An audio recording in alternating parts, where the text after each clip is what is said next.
Oke, selamat datang di mata kuliah Deep Learning.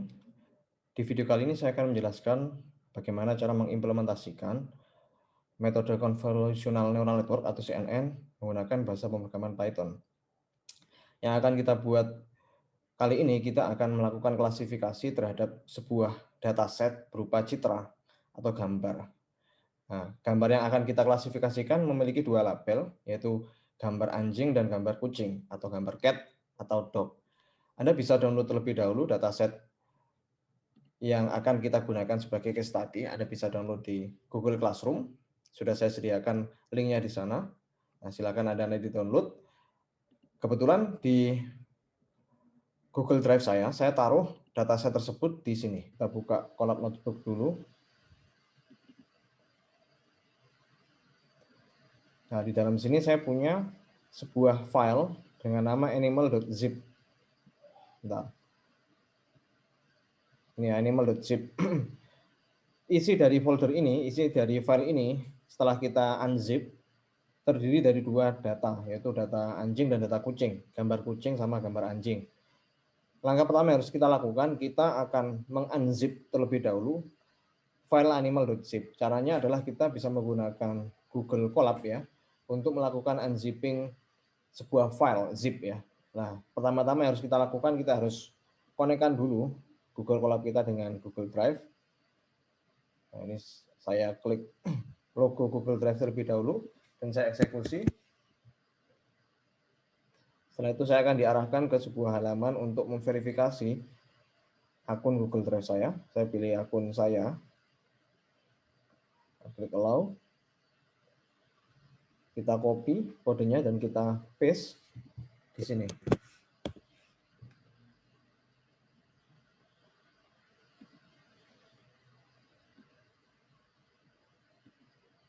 Oke, kita tunggu prosesnya. Nah, ini sudah berhasil termount di bagian file Google Colab saya.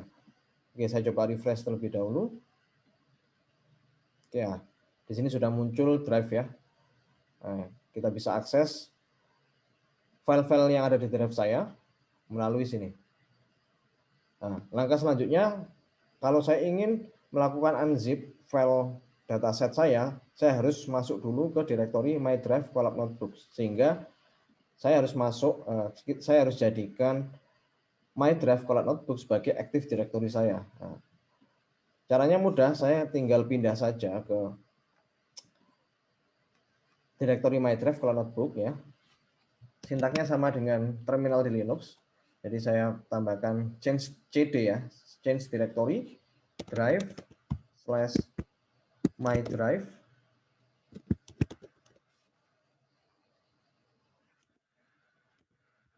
/ Colab Notebooks.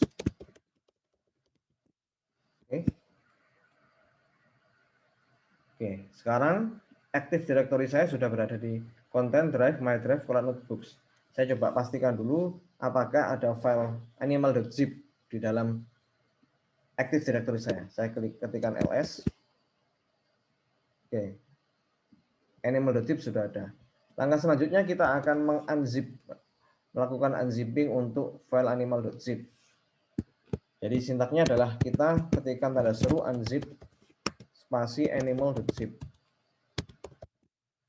Ini mungkin butuh beberapa waktu, sehingga kita perlu menunggu sampai dengan proses unzipping ini selesai.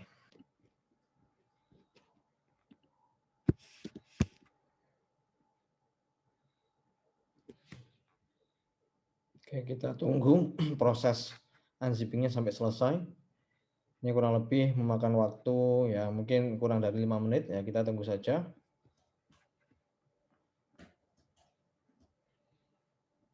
Tergantung dari jumlah dataset yang mau kita unzip.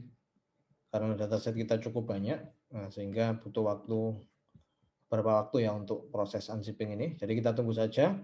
Ini saya cut videonya. Nah, nanti setelah selesai akan saya tunjukkan. Oke, proses unzipping sudah selesai. Ini kita bisa lihat bahwa semua proses untuk unzipping file animal sudah selesai, sehingga kita bisa lihat di drive saya bisa melihat ada salah satu folder dengan nama animal. Ini merupakan hasil zipping dari hasil unzipping dari animal.zip. Untuk mempercepat pembukaan file, ya ini saya coba tunjukkan tidak melalui browser Google Drive, karena akan sedikit lambat ya untuk interaksinya, sehingga saya coba tunjukkan melalui folder saya. Ini saya download animal.zip, nah itu saya dekompres, saya unzipping. Anda bisa lihat di sini, ini sama ya, sama dengan animal yang ada di sini, yang ada di Google Drive. Nah, setelah itu Anda bisa lihat di sini ada 3 folder, yaitu single prediction, test set, dan training set. Nah, kita bisa lihat di sini, kita mulai dari training set dulu. Data yang ada di training set, ini saya punya 2 data. Yang pertama adalah data kucing, dan yang kedua adalah data anjing. Ini nanti dataset training set ini akan saya gunakan untuk melatih model CNN saya. Sedangkan untuk test set, ini juga sama, ada 2 folder, yaitu cat and dog, karena ada untuk cat ini berisi data kucing ya, dan yang dog ini untuk data anjing.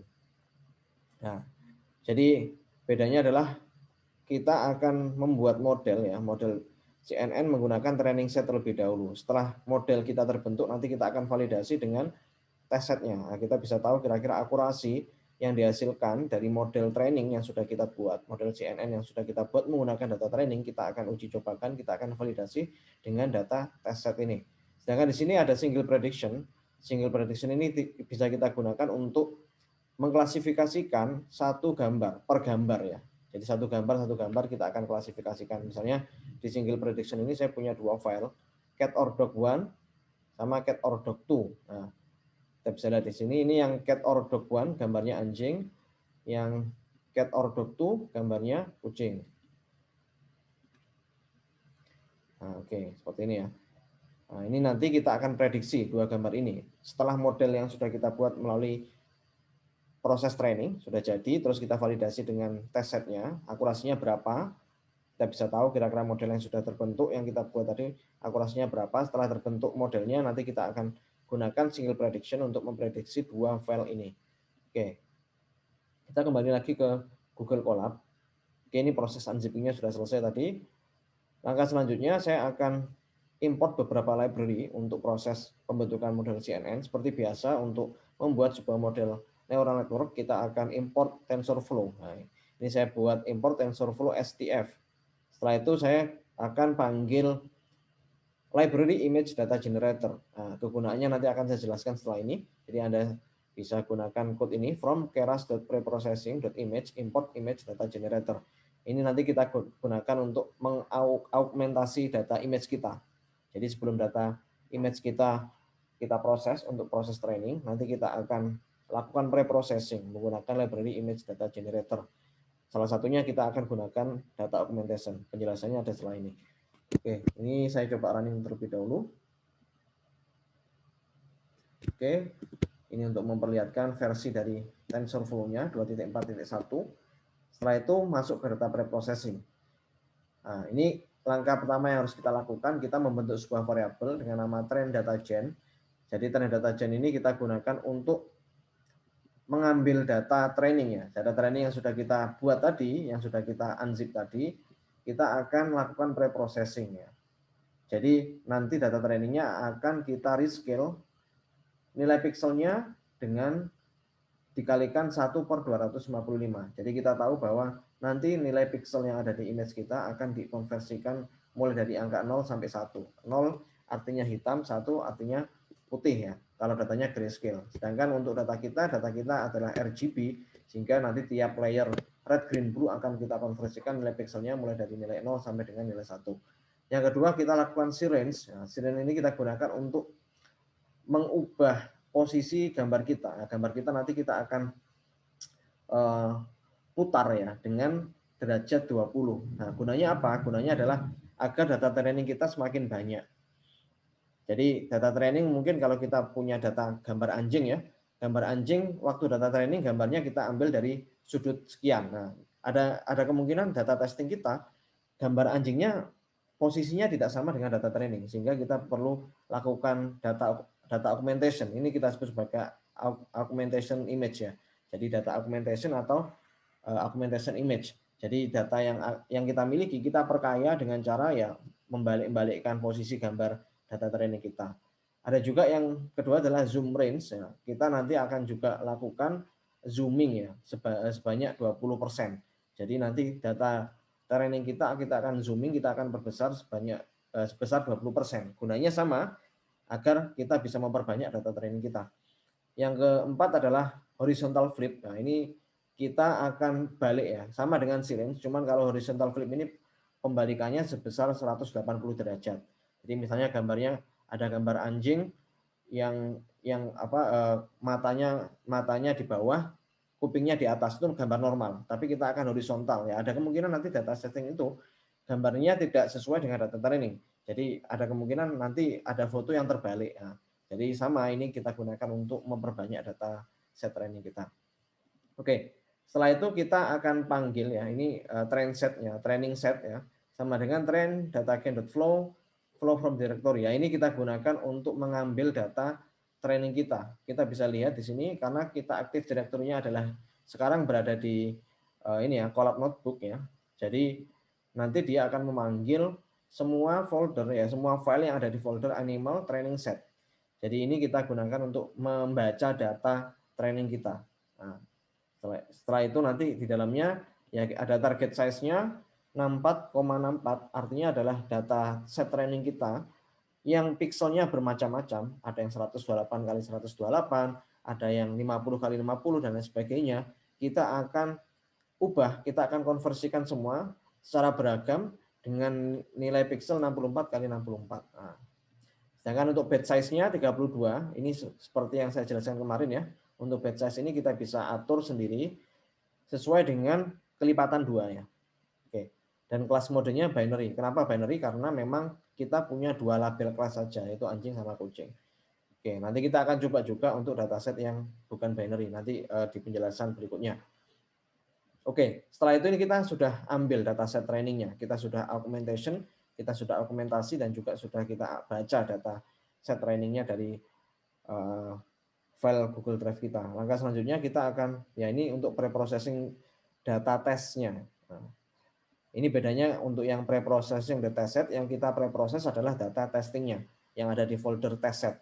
Nah, kita bisa lihat kenapa di test set ini kita tidak perlu melakukan data augmentation, karena memang kita anggap bahwa dataset testing itu adalah dataset baru, bukan dataset yang kita gunakan untuk membentuk model. Sehingga kita tidak perlu melakukan data augmentation. Yang perlu kita lakukan hanyalah mengubah, mengkonversi nilai pixelnya yang semula dari 0 sampai 255, kita ubah pixelnya mulai dari 0 sampai 1 dari tiap layer. Karena kita gambarnya juga berwarna RGB, sehingga nanti tiap layer yang ada di red, green, blue akan kita ubah rescale nilai pixelnya mulai dari 0 sampai 1.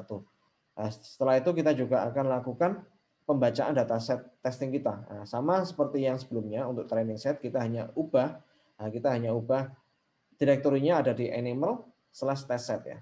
Target size-nya kita konversikan 64 kali 64, batch size-nya 32, kelas modenya binary. Oke, jadi seperti itu. Oke, kita sudah membaca data training sama data testingnya. Ini saya coba saya run terlebih dahulu. Begitu juga untuk yang data set testingnya. Oke, kita sudah melakukan pre-processing data training sama data testing. Langkah selanjutnya adalah kita akan membentuk model CNN. Langkah pertama yang harus kita lakukan sama dengan seperti kita membangun sebuah neural network. Jadi kita nanti akan panggil library TensorFlow ya. Jadi saya membuat sebuah variabel CNN sama dengan tf.keras.model.sequential. Oke, saya coba running terlebih dahulu. Nah, bedanya adalah kalau kita menggunakan CNN, kita ada yang namanya tahapan convolution. Seperti yang saya jelaskan di minggu yang lalu, jadi ada tahapan convolution untuk mendeteksi fitur-fitur yang ada di sebuah gambar. Yang saya lakukan di sini adalah saya menambahkan code seperti ini, cnn.add tf.keras.layer conv2d. Artinya adalah saya akan menambahkan konvolusi. Nah, konvolusi dengan filternya 32, sebanyak 32 filter. Jadi nanti dari satu gambar akan terbentuk 32 gambar baru setelah dilakukan konvolusi. Nah, kernel size-nya 3x3. Activation-nya menggunakan ReLU. Seperti yang saya jelaskan di minggu lalu, kita punya dua tahapan ya. Tahapan 1A untuk konvolusi, tahapan 1B untuk ReLU. Jadi nanti hasil konvolusi yang kemungkinan ada nilai yang di bawah di bawah 0, minus 1, minus 2, dan seterusnya, kita akan jadikan 0. Tujuannya sama, kita akan menghilangkan linearity ya di sebuah gambar. Setelah itu input shape-nya akan saya ubah ya, jadi 64. Oh, ini bukan mengubah, tapi membaca ya. Karena tadi sebelumnya kita target size-nya 64 kali 64, sehingga untuk input shape-nya kita setting juga 64, 3. 3 ini artinya adalah karena gambar kita adalah red, green, blue ya. Gambar kita berwarna, color image, sehingga ada 3 layer. Jadi seperti ini untuk tahapan konvolusinya. Yang kedua adalah pooling. Tahapan pooling adalah kita akan menambahkan code seperti ini, cnn.add tf.keras.layer max pool 2D. Nah, kenapa menggunakan max pool 2D? Karena kita menggunakan yang namanya max pooling. Max pooling kita akan membentuk sebuah kernel ya, sama seperti tahapan convolution. Tapi kernelnya ya, pool size-nya adalah 2x2. Nanti kita akan ambil nilai tertinggi. Ya kan, nilai tertinggi dari tiap hasil konvolusi. Setelah itu nanti akan terbentuk layer yang baru seperti itu. Oke, strides-nya 2. Oke, kita ikuti nilai default dari max pooling. Oke, langkah selanjutnya kita bisa mengulangi lagi tahapan convolution sama pooling. Terserah kita mau membentuk berapa proses, berapa tahapan konvolusi sama pooling. Ya, semakin banyak proses konvolusi dan pooling, otomatis akan membutuhkan semakin banyak komputasi. Namun di sini saya contohkan hanya menggunakan 2 convolution dan 2 pooling. Jadi ini tinggal di copy saja ya apa yang sudah saya lakukan sebelumnya. Oke, ini cnn.add tf.keras.layer conv2d, filternya 32, kernel size-nya 3, dan activation value. Namun di sini saya tidak perlu menambahkan input shape karena tahapan konvolusi ini hanya mengambil input dari pooling sebelumnya. Jadi saya tidak perlu menambahkan input shape-nya lagi. Karena ini yang pertama saya menambahkan input shape karena gambarnya merupakan dataset training. Sedangkan yang kedua ini inputnya merupakan output dari tahapan pooling. Oke, setelah itu saya copy juga proses pooling yang sudah saya lakukan sebelumnya. Jadi ini saya copy saja sama persis ya. Untuk poolingnya saya menggunakan max pooling. Oke, ini saya coba jalankan terlebih dahulu.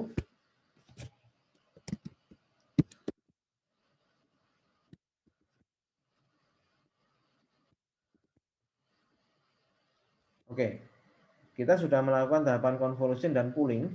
Langkah selanjutnya kita akan melakukan flattening. Seperti yang saya jelaskan di minggu yang lalu, flattening adalah tahapan untuk membuat dataset kita menjadi satu dimensi yang siap untuk dimasukkan ke model neural network. Jadi untuk melakukan flattening, kita cukup menambahkan code seperti ini, cnn.add tf.keras.layer flatten. Oke, saya jalankan. Oke, langkah selanjutnya adalah full connection. Langkah full connection ini sama persis saat kita membuat code untuk implementasi artificial neural network. Jadi kita menambahkan layer ya. Ini ada hidden layer. Hidden layernya cuma satu di sini ya. Jadi saya tambahkan hidden layer dengan menambahkan code cnn.add tf.keras.layers.dense. Unitnya 128 sehingga kita punya 128 neuron dengan activation function-nya ReLU. Oke. Setelah kita membentuk layer hidden layer, langkah selanjutnya kita menggunakan output layer. Output layer sama dengan apa yang sudah kita buat di hidden layer, cuman kita hanya mengubah unitnya menjadi 1. Oke. Jadi unit sebelumnya 128, ada 128 neuron. Semua output dari hidden layer yang sebanyak 128 itu nanti akan terkoneksi dengan output layer.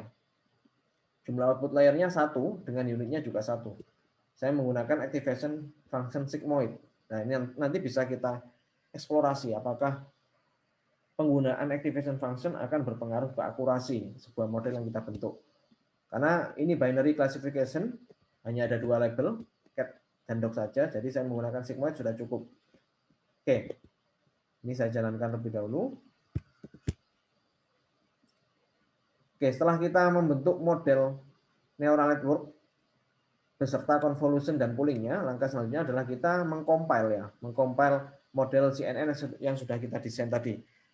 Dengan cara memanggil cnn.compile, optimizer-nya saya menggunakan ADAM optimizer, loss function-nya menggunakan binary cross entropy, metrik yang akan saya jadikan perhitungan untuk memperbaiki tiap bobot dari layer sebelumnya, saya menggunakan akurasi. Oke, ini secara default seperti ini. kalau kita menggunakan TensorFlow untuk membentuk neural network. Jadi optimizernya kita gunakan ADEM, loss function-nya menggunakan binary cross entropy. Ini berbeda. Kalau kita punya lebih dari 2 label untuk data kita, nanti kita akan gunakan multi-class cross entropy. Itu nanti akan saya jelaskan di pertemuan berikutnya. Karena kita mulai dulu dari yang binary classification. Oke, ini saya coba jalankan terlebih dahulu. Oke, sudah kita compile. Langkah selanjutnya adalah kita akan melakukan training dari model CNN yang sudah kita desain sebelumnya. Anda bisa lihat di sini, saya memanggil method fit cnn.fit dan parameternya adalah training set ya. Training set ini data variabel yang berisi file-file data training. Validation datanya merupakan test set. Ini untuk memvalidasi model training yang sudah dibuat dari tiap epoch yang akan diproses. Jadi nanti akan muncul akurasi dari validasi data validation-nya berapa. Dan epochnya saya menggunakan 25. Oke, nanti kita juga bisa eksplorasi, kita bisa memainkan nilai epoch ini. Semakin tinggi epochnya, apakah nanti berpengaruh ke performa akurasinya. Oke, saya jalankan. Ini butuh waktu yang mungkin cukup lama ya. Beberapa menit mungkin ya, tergantung nanti Google Colab ya, karena kita menggunakan Google Colab. Jadi mungkin nanti sama ya. Prosesnya di komputer manapun juga lama prosesnya juga kurang lebih sama karena kita menggunakan environment dari Google Colab. Oke. Jadi sampai di sini dulu saya akan tunggu proses trainingnya. Oke, ini kita bisa lihat di sini untuk epoch 1 ya, epoch ke-1 kita bisa lihat di sini loss function-nya 0,6972, akurasinya masih belum baik, masih 50% ya, tapi kita tunggu sampai dengan epoch ke-25 apakah nanti akurasi yang dihasilkan dari tiap epoch itu akan meningkat terus-menerus. Namun ini akurasi untuk data training ya. Ini belum divalidasi. Nanti setelah satu epoch selesai, nanti akan divalidasi dengan data testingnya. Jadi setiap epoch nanti dia akan mengambil data training, terus dia model yang sudah terbentuk dari data training itu akan diuji cobakan ke data testing. Nah, setelah itu data testingnya kita bisa tahu akurasinya berapa. Oke, ini kita coba tunggu terlebih dahulu.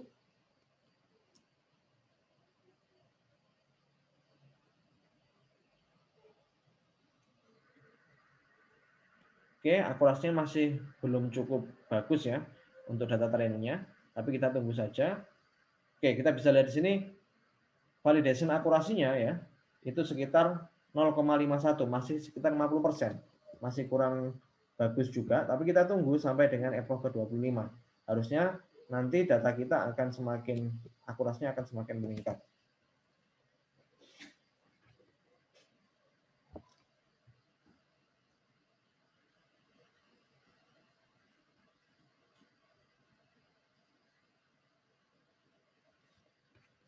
Oke, sampai sini saya akan cut videonya. Nanti kita akan bahas lagi setelah model kita terbentuk ya, karena proses training ini cukup memakan waktu ya. Jadi saya coba cut terlebih dahulu, nanti kita akan bahas setelah model training kita sudah terbentuk. Oke, di sini bisa kita lihat bahwa proses training sudah selesai. Nah, kita bisa lihat di sini setelah melewati 25 epoch, kita bisa mendapatkan akurasi untuk data training sebesar 89,66%. Sedangkan untuk data testingnya, kita bisa mendapatkan hingga 78,05%. Saya kira sudah cukup bagus. Tapi sebelumnya sepertinya bisa kita lebih tingkatkan lagi akurasinya dengan cara menambah epochnya ataupun memperkaya datasetnya. Dan juga kita bisa ubah arsitektur dari CNN-nya karena arsitektur CNN milik kita yang sudah kita buat sebelumnya cukup simpel karena hanya terdiri dari satu hidden layer dan satu output layer.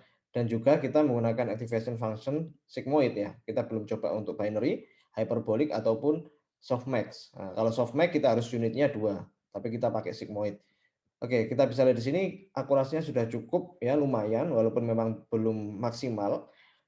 Tapi untuk data trainingnya ya kita mendapatkan 89,66%, sedangkan untuk data testingnya setelah melewati epoch ke-25 kita mendapatkan 78,05%. Tapi kalau kita lihat sebelumnya ya, kita bisa lihat sebelumnya sampai dengan epoch ke-25 sebenarnya sudah bisa mencapai 80% untuk data testingnya. Ya kan? Begitu juga untuk ya ini epoch 15 80,55%. Walaupun memang setelah jalan ke epoch-epoch berikutnya ya, kita mendapatkan nilai akurasi yang lebih kecil ya. Hal itu bisa terjadi karena data training kita ya, ataupun model CNN kita hanya belajar dari data training, dia tidak belajar dari data testing. Jadi yang dia lakukan, eee, pembelajaran yaitu data trainingnya. Kalau kita coba bandingkan data trainingnya, semakin lama semakin bagus ya akurasinya. Nah, kita bisa lihat di sini 89,66%. Namun nanti kita bisa, modifikasi model kita ya kan, nanti modifikasi dengan cara misalnya kita mendapatkan validation accuracy yang bagus, kita simpan nanti model tersebut. Sehingga nanti walaupun epoch-epoch berikutnya nilai akurasinya, validation akurasinya lebih rendah dari, epoch tertentu, ya kita tetap menggunakan model sebelumnya. Itu nanti kita akan pelajari di sesi live Zoom besok. Oke. Nah, ini kita bisa mendapatkan 78,05% ya untuk data testingnya. Nah, langkah selanjutnya kita akan melakukan single prediction. Anda bisa lihat di sini kita punya code import numpy SNP karena kita akan menggunakan numpy dan juga kita akan panggil library keras.preprocessing import image. Ini kita gunakan untuk membaca single image ya. Terus di sini kita taruh variabel test image sama dengan image.loadimg, kita ambil dari directory animal single prediction cat or dog one. Ya, gambarnya ini anjing ya, gambar pertamanya ya. Kita bisa lihat di sini. Tadi sudah sempat saya tunjukkan bahwa untuk data testingnya ya, data testing untuk yang single prediction kita punya dua. Kita punya dua gambar. Yang pertama, gambar pertama itu gambar anjing, yang kedua gambar kucing. Nah, cat or dog one ini gambarnya anjing. Sedangkan cat or dog 2 gambarnya ini kucing. Nah, kita akan coba masukkan data cat or dog yang pertama dulu, yang one, yang gambarnya anjing. Oke, kita coba panggil, kita baca ya. Karena kita menggunakan single image, sehingga kita butuh library keras.preprocessing import image. Setelah itu kita panggil image ya, .loadimg, kita panggil direktorinya. Target size-nya kita ubah menjadi 64 kali 64 karena ini menyesuaikan dengan data training sama data testing yang sudah kita buat dari model sebelumnya. Setelah itu tes image sama dengan image img itu array test image. Nah, ini kita butuh ubah ya kan? Karena kita membaca dari library image ya, keras.preprocessing.image, sehingga kita perlu ubah data ini ya, variabel image ini ya, image.img itu array. Jadi image yang sebelumnya ini kita panggil ya, yang kita panggil itu dalam bentuk image. Nah, kita harus ubah dulu ke dalam bentuk array. Nah, setelah itu karena data testing berupa batch sehingga kita perlu mengubah dimensinya dengan menambah satu dimensi. Hal ini mirip dengan apa yang kita lakukan minggu lalu. Saat kita melakukan single prediction pada satu row data, kita perlu mengubahnya menjadi dua dimensi. Sama kalau kita melakukan hal tersebut untuk data image ya. Karena sebelumnya kita menggunakan batch size ya untuk testing maupun training. Sehingga pasti model kita hanya mengenali data dalam bentuk array dua dimensi, ya kan? Array image dua dimensi yang intinya adalah batch size kita punya 32 gambar. Anggapannya kalau kita coba relasikan dengan kolom ya, dengan row pada sebuah dataset, kalau kita menggunakan batch size otomatis kita punya 32 row. Tiap kali kita melakukan training sama tiap kali kita melakukan testing. Namun untuk data testing single prediction ini kita hanya punya satu image. Yang harusnya kita akan ubah ya, satu row itu kita ubah menjadi bentuk dua dimensi. Karena input dari data model kita ya, model kita hanya menerima dalam bentuk batch size, yang mana batch size itu pasti kita punya lebih dari satu image. Sehingga kita perlu ubah ya dengan cara test image sama dengan np.expanddims test image axis sama dengan 0. Ya, Anda tidak perlu bingung. Intinya adalah ini kita ubah data kita single prediction untuk image yang pertama ini kita ubah dalam bentuk dua dimensi. Oke, setelah itu kita panggil ya result sama dengan cnn.predict. Ya, CNN ini model yang sudah kita buat sebelumnya .predict, yang kita predict adalah test image-nya. Setelah itu kita perlu menambahkan satu baris code lagi yaitu training set.class indices. Ini kita gunakan untuk membedakan ya kan, kita untuk membedakan jika nilainya 0 itu adalah kucing sedangkan nilai 1 itu anjing. Kenapa 0 itu kucing dan 1 anjing? Karena kita lihat di data single prediction-nya Kita lihat di sini untuk data, sorry bukan data single prediction, tapi untuk yang training set, kita punya 2 directory di sini kan ya, cats sama dogs ya. Dia membaca karena komputer kita membaca mulai dari indeks ke 0, dia mengurutkan berdasarkan abjad sehingga cats ini dia anggap sebagai kelasnya 0, kalau dogs kelasnya 1, seperti itu. Oke. Nah, setelah itu training set class indices ini kita gunakan untuk membedakan. Jadi ini nggak akan dipakai ya. Maksudnya variabel ini nggak akan kita panggil, cuman kita perlu deklarasikan sehingga model kita bisa mengenali bahwa nilai 0 itu anjing, nilai 1 itu kucing. Sorry, nilai 0 itu kucing, nilai 1 adalah anjing. Setelah itu ya, if result 00 sama dengan 1 ya, karena tadi sudah kita ubah bentuk test limit-nya ini dalam bentuk 2 dimensi kan ya. Sehingga result ini ya kita harus panggil indeksnya 0, 0 ya kan. Karena memang data kita harusnya dalam bentuk batch size, tapi kita hanya memanggil satu row saja. Jadi if result 00 sama dengan 1, prediksinya sama dengan dog, else prediksinya sama dengan cat. Kita coba eksekusi. Oke. Oke, benar anjing. Setelah itu kita coba prediksi untuk gambar yang kedua, apakah benar? Nilainya kucing. Oke. Cat, benar ya. Walaupun memang kalau kita lihat di sini akurasinya tidak sampai 100%, tapi untuk membedakan dua gambar yang ada di folder single prediction itu sudah cukup untuk bisa membedakan model yang kita buat tadi. Mulai dari yang kucing sama anjing ya, seperti itu. Oke, sekian penjelasan video saya kali ini. Nanti jika ada pertanyaan Anda bisa gunakan grup di Telegram dan juga nanti waktu live Zoom jika ada yang masih bingung nanti kita bisa diskusi secara live ya. Oke, terima kasih atas perhatiannya.